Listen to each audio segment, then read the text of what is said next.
Good afternoon, everybody. We Paddy from across the shuck, and again, you're very welcome back to the channel. And I was supposed to have visitors this afternoon, but they're not coming, so I decided I would make a wee Sunday video.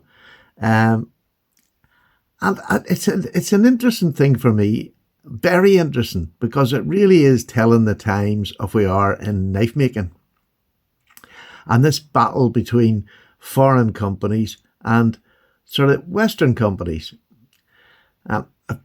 Worded that is probably the best way I wanted to do it, because I don't care where a knife comes from. As long as it's good, I'll buy it. So this is Rosecraft versus Case. Now, this is not a run one company down against the other. It's not. It really genuinely isn't. It's more about traditional patterns and how they, for me, when you get a pattern that you like, you can get different companies' knives, and the materials make the difference of how it feels in the hand, what you're looking for in the knife, and that sort of thing. So this is, I'm not really going to do a battle, because these are three Sowbellys. The top two are the brand new Rosecraft Sowbellys, and this one is a Tony Bowes Case. And it's the signature. It was a SHOT Show special. It's got the Tony Bowes signature on it. One of my prized possessions. I really do love this knife, and I've grown to love this pattern. But here's the thing, right? There's three knives that, they're all Sowbellys. I'll just put these two up together as they've got the same sort of material. This one is in black sandalwood, and this one's in ebony. You can see the difference, but they both look equally as good. You get more of a brown hue with this one. And their blade shapes are different. They're both clips. I prefer the Tony Bowes clip personally. This one, it just, I don't know, this top swedge, and the swedge is very important to me. It has to look good, just not be there. I don't think for me it does it any favours, but I'm a real old-fashioned clip point sort of a bad. So, but as a blade, absolutely fantastic. There's no different. A blade, they're both really good working clip points. So they look very similar, but theirs were, in reality, as a traditional carrier pocket knife, that's where they end, because each one of these three are completely different in hand. This one, as you can see, it's lovely. It's got brass liners. It's got small fit and finish issues. You can see that at the side there, they're sticking up. If it hasn't been hafted particularly well, but there's nothing there that I would complain about. That is a nice knife. It's a nice pocket knife. Other than that, really well done. A nice mirror finish blade. Just lovely. Everything else is hafted really well, just except for that back a wee bit. As you can see, there is little areas there that could do with a bit of work on them, but it would never bother me in the slightest. This, to me, is a really good knife. And thin. This is a real gentleman sort of a carry knife. Nice and thin, slips in your pocket. Not a fifth pocket, but this would be, I would have this in a slip, and it would be in my main pocket as my secondary or fancy carry. So a lot of my fancy carries don't really get used that much, and I don't really want to use this much because I don't want to lose that Tony Bowes signature. But it will get lice use, cutting a bit of thread, a bit of paper, opening a letter, that sort of thing. Not a problem. This is a lovely knife to use. But here's the Rosecraft, and completely all round it is much better fit and finish. It stands out because this is all one metal, so if it was out at all, you really would see it. But it's incredibly well done. Both the fitting of the covers, even the inside, this is beautifully done. It's got that satin blade. And do I prefer that more than the ultra shiny blade? Yeah, I probably do, because I can't be bothered wiping fingerprints off, and I do it for the videos sometimes, because other people get annoyed if they see fingerprints all over a knife. I mean, don't know, not me. But and these brushed satin bolsters on it are beautiful. So as far as fit and finish, if I was to be really blunt and say which is the best fit and finish, this Rosecraft is. Does that give it down marks on this case? Not really. Not really, which I suppose that's surprising to some people, but not really. They're both really good knives. Super nice. And I love this Sowbelly pattern. The last one is the Stag. And this is a gorgeous piece of Stag on this. Again, the fit and finish is just immaculate. Everything has been done beautifully. And they match these two bits of Stag up incredibly well. And this is where they all differ. This one to the other, same pattern, just different handle materials. Look how thick this is to carry, in your hand. This is a lovely thick. I would go as far as to say, as a working knife, if you wanted to do hardish tasks, this is the one I would lift. This is a pocket knife for a day. This would just do me for all day. This is a fantastic knife. And the thickness of it is lovely. It's not too big. It's not too small. I can get a full four finger grip in the handle. In the handle. There it is. And if this was to get battered, there it goes. There it goes. I'm going to push that on there. It's not going to cut me as long as I don't move my hand. So that takes a lot of the worry out for a lot of people. It's perfectly designed, and that is a design feature. A designer must factor in certain things, I think, for a pocket knife to be at the very top of its game. That is really good design. This, I have less of a worry because when I get up there on this, it definitely can't go anywhere. It gets even further away from my finger because I've got my finger spreading over here, and it's very comfortable. I don't need to do that on the Rosecraft. As you can see, I get full forefinger. This is just a full hand grip. This is a great knife if you want to push it through something hard. And I know it's a bit of Stag, but these are not overly expensive knives. We'll talk about the price in a minute. These are not overly expensive. They are, beautiful knife. What a beautiful knife to bring out anywhere and show somebody. That is just gorgeous. And using Stag to me enriches any knife. I think Stag is so beautiful. I've grown to love it because I wasn't always a lover of it. But this is a big forefinger where I can get a real four-finger grip on it. And again, it'll plunk in there and it's absolutely safe. I'm going to pop it up. So I love them. I love them for that. So we've worked out now that the only difference between these three is the thickness of the handle. And that's all it is. To me, that is the difference. Now, the blade stock on this one is a little bit thinner, but you would expect that because the knife is thinner. So it's a little bit thinner, and we're only talking maybe 0.5 millimeter or something thinner. So it's not going to affect if you were going to use this knife in everyday use. And if you buy the basic one, it's not a Tony Bowes special. And God rest his soul, he's passed on now. So, I mean, these are things that I'll want to keep because I did like the man. I did like his design, just talent. And I love this knife. This would be one of my real keepsakes. But if we're talking just a basic knife, this up gives you a thicker piece of a handle and it gives you a much more confident grip for heavier work. And again, we're just going up again. If you've got something where you really are going to beat down on it, this one, it gives it an absolute. This with a hammer grip is just absolutely solid in your hand. You really could bear a lot of pressure because of how good this sits in your hand. So that is really the only differences in them. Now, price. I said I would get on to price. This one in the UK, because it's all I know about the UK. In the UK, this is £89.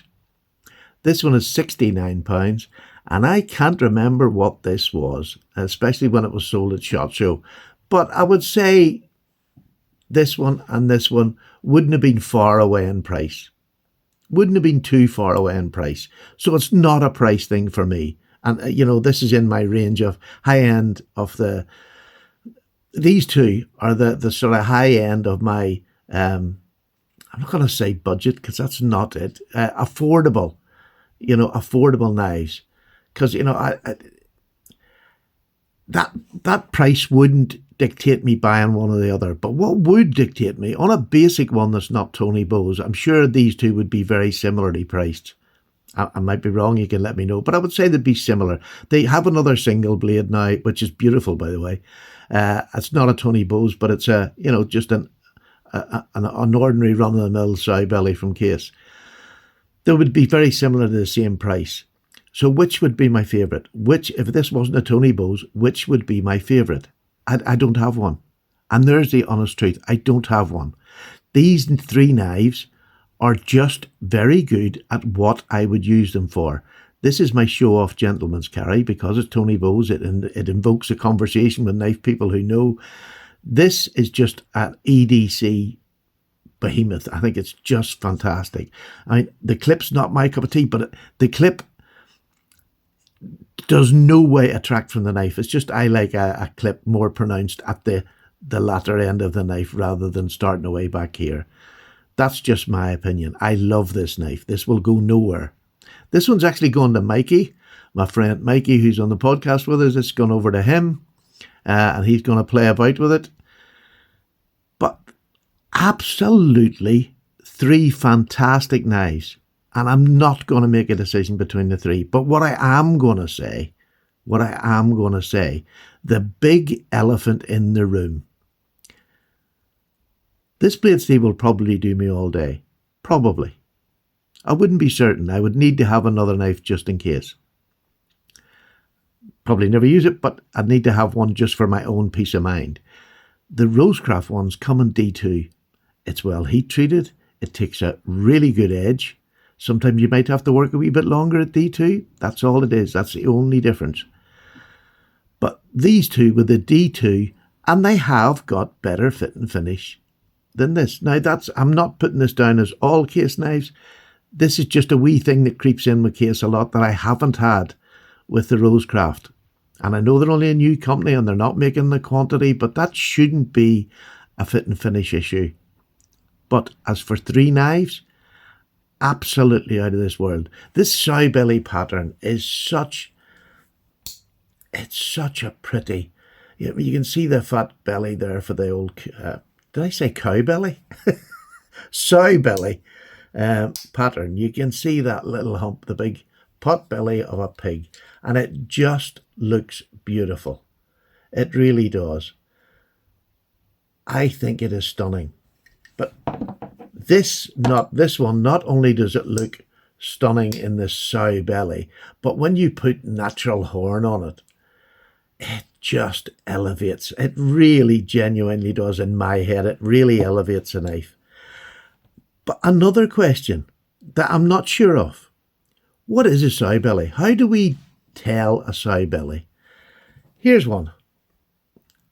Would you call that a Sowbelly?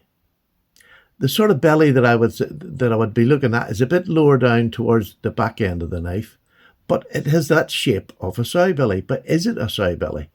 And it also changes here because the blade, this is a Fighting Rooster, a German knife. There you go. I mean, this is a mother of pearl. It's a beautiful knife. But is that a Sowbelly, or what would you call that? And the answer to this next one is, this is a Shatton Morgan in beautiful Stag. Absolutely gorgeous. Different on both sides, but still nonetheless a beautiful. It has a lovely clip point. Very gentlemanly, I think. But would you call that a Sowbelly? I don't think so, because it's got the wider butt, this much wider butt on it. I don't believe it's a Sowbelly. I can't think what the name of this was called when I actually seen it. I just can't remember. But it's very close, and the lines in traditional knives can close a bit, and I just wanted to point that out. And I want somebody to let me know what they would call this. It's traditional patterns. You have a pattern that comes out there, and then a new maker or a knife that's new to a maker, he decides to go for that pattern, and then sometimes they add their own wee bit of flair in them, and they overlap. And I think that is one of the nicest things about collecting traditional knives, that you will get variations of one pattern from maker to maker. And I enjoy that. It might just be slight, but it's just a little bit to make it a bit different. Do you know what I mean? And I just honestly believe, this is a new company in the market in the US. Rosecraft Blades, and Andy is a designer. Andy is great at taking a pattern and putting his own little twist on it. And I really enjoy that. And that's what he's done with the blade. This one didn't hit me 100%, but it's still a nice blade. It is a fantastic knife. No matter what you say about the blade, it is a fantastic knife in use. And I am going to do a cut test. I haven't got round to it yet, but I will do the cut test this week for definite. Just to let people see, because I've used it and I've done the test and I know their D2 is good. But I want you to see it right up front. I'll cut quite a bit of cardboard, a bit of string, whatever I cut. It'll be different things, different medium, and you can see what it cuts like. And that's really, if I was to be honest, do I need D2 over Case's stainless steel? In all honesty, in my day, not. But there is a lot of people who use knives more than I do. And I think for the same price or less, you're going to get D2. You're going to get fit and finish that so far has been immaculate. And we have to say that because it's true.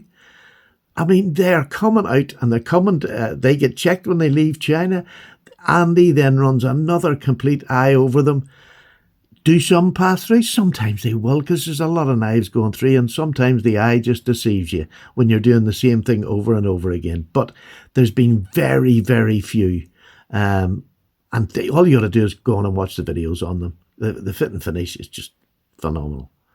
So I'm really, really happy to see Rosecraft in the game. I still like a Case. I like to see it in hand, even better. But, I mean, even at this standard, which is not perfection, but it's not far off it. Do you know what I mean? It's not far off it. I'm happy with this, and I'll happily pay the price for this. I'd rather pay a little bit less, but I will pay the price because we'd all want to pay a little bit less. And that's the same with anything in life. But let's get back to the basics of this video. This is why I love traditional knives. You got 3 knives, same pattern, roughly the same size in length, but then the different thicknesses in the handles give you 3 different knives. They really do give you 3 different knives, for particular uses, what your use is going to be. So, I mean, if you're buying like a Sowbelly and you want one that you're going to work hard with, the Stag gives you more grip. It gives you a fatter handle to get your hands around if you've got a bigger hand. The Sowbellys are a nice depth to them. I really like this way, the depth. But as a thickness, this one's an everyday EDC, just cracking knife. And as is this, but maybe for lighter tasks, because it is a thinner knife. And we don't want to be cutting and chewing through wood with something like this, where I wouldn't mind doing it with a knife that's a little bit thicker in girth, but stronger built because of the thickness. There you go. That's my thoughts on a Sowbelly. What do you think? And more, I'm really interested to see, is this what you would call a Sowbelly? Because I kind of would. This I'm not so sure of. But it'll be great to hear your opinions down below. Thank you very much for watching. Have a wonderful Sunday, and I'll see you through the week with probably some more videos. Take care. Bye-bye now.